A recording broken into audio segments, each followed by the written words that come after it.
Hello बच्चों, let's read this question. The question says 1 mole of an ideal gas is allowed to expand freely and adiabatically into vacuum until its volume has doubled. A statement which is not true concerning this expression is option A delta H is equals to 0, option B delta S is equals to 0, option C is delta E yani internal energy, change in internal energy is equals to 0, option D W is equals to 0, right? The key concept for this question is adiabatic process. Adiabatic process क्या होते हैं? ऐसे processes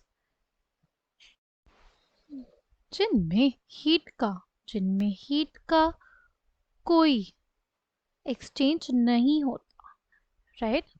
अब अगर बात करें इस question में तो देखो यहाँ पे क्या लिखा हुआ है, एक्सपैंड फ्रीली, राइट? इस टर्म का क्या मतलब है? इस टर्म का ये मतलब होता है कि जो एक्सटर्नल प्रेशर लगता है ना हमारे पास, जब फ्री एक्सपेंशन होगा तो एक्सटर्नल प्रेशर ज़ीरो हो जाएगा। जैसे हमारे पास क्या होता है कि हमने वेसल था, उसमें पिस्टन लगा दिया, राइट? जो एक्सटर्नल प्रेशर वो ऐसे काम करता है हमारे सिस्टम के ऊपर, ठीक?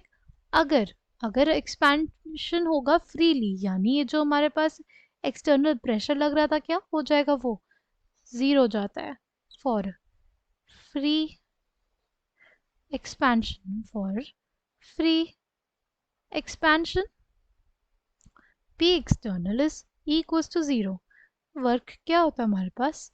वर्क होता है minus P external dV, right? अगर हमारे पास P external ही 0 हो जाएगा तो क्या हो जाएगा? 0 into dV which is equals to 0, यानी W तो हमारे पास 0 हो जाएगा, right?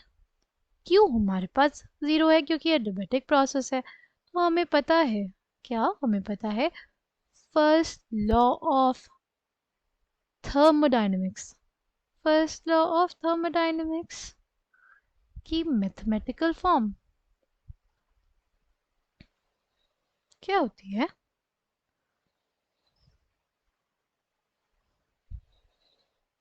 It is basically equals to delta U is equals to Q plus W, right?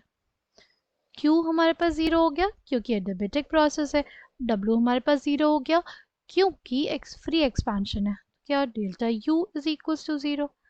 कई बुक्स में इसको डेल्टा U यानी चेंज इन इंटरनल एनर्जी को डेल्टा U से रिप्रेजेंट करता है, कई जगह पे E से भी रिप्रेजेंट करता है यानी delta E is equals to 0। ये कंडीशन भी ट्रू है, यानी ऑप्शन सी और ऑप्शन डी तो नहीं होगा हमारे पास ऑप्शन। अगर बात करते हैं डेल्टा एस की तो देखो हमारे पास according to second law of thermodynamics हमें पता है कि जो हमारा एंट्रोपी होता है delta S is basically equals to D Q by T. D Q हमारे पास क्या हो जाता है? डी क्यू तो हमारा 0 है, चेंज इन हीट जो होगा वो 0 है, यानी हमारे पास डेल्टा एस भी क्या हो जाएगा? 0 हो जाएगा, ठीक? डेल्टा एस अगर हमारे पास 0 हो गया तो बचा ऑप्शन क्या?